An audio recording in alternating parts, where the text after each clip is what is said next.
స్వాగతం సర్వేషాం సకల సన్మంగళానికి వంతు.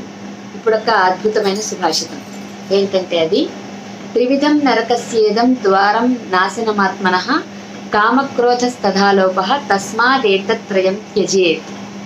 మనం అంతఃశత్రువుల గురించి చెప్పుకున్నాం. అరిషద్వర్గాలు అంటారు వాటిని. సో వాటి గురించి చెప్పుకున్నాం. 6 ఉన్నాయి మనలో ఉండి మనకు అపాయాన్ని తలపెట్టే శత్రువులు 6 ఉన్నాయి. వాటిని మనం కంట్రోల్ చేసుకోవాలి అని చెప్పుకున్నాం కదా. సో ఆ 6లలో ఈ మూడిటిని ప్రత్యేకించి నియంత్రించాలటండి. ఏంటవి? కామ క్రోధ లోభాలు. కామము అంటే లస్ట్, కామము అంటే కోరికలను నియంత్రించుకోవడం.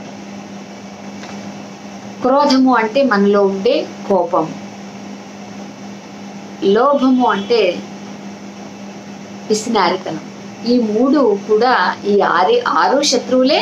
ఆ 6లలో ఈ 3టిని ప్రత్యేకంగా నియంత్రించాలి, కట్టుదిట్టం చేయాలి, అణగదొక్కాలి అని చెప్తున్నాడు.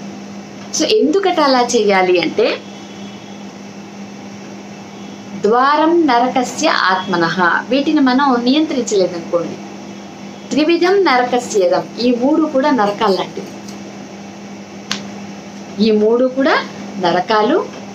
సో మనం ఎప్పుడైతే వీటిని నియంత్రించుకోలేదో నరక ద్వారానికి మనమే బంగారు బాట వేసుకున్నట్టు, అంతే కదా.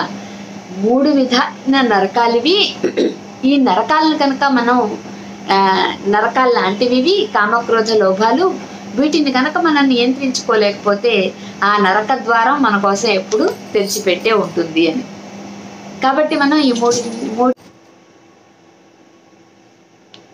ఆత్మనః నాశనం, మనల్ని నాశనం చేసేది. అంతేకాకుండా ఇదం నరకస్య ద్వారం, ఇదం త్రివిధం నరకస్య ద్వారం. నరకానికి ఇది ద్వారం లాంటిది. కాబట్టి ఈ 3టిని మనం వదిలిపెట్టేయాలి. తస్మాత్ ఏతత్రయం త్యజేత్ అంటే అర్థం ఏంటి? ఈ 3టిని కూడా, కామ క్రోధ లోభాలు 3టిని కూడా విడిచిపెట్టేయాలి. నియంత్రించుకోవడం కాదండి, ఇక్కడ నియంత్రించుకోమని చెప్పట్లేదు, కంప్లీట్గా మొత్తానికే విడిచిపెట్టేయండి అంటున్నారు. అంటే అంత అపాయకరం కాబట్టి ఈ 3టిని వదిలేయండి అంటున్నారు. బాగుంది కదండి. ఒకసారి శ్లోకం మళ్ళీ చూడండి.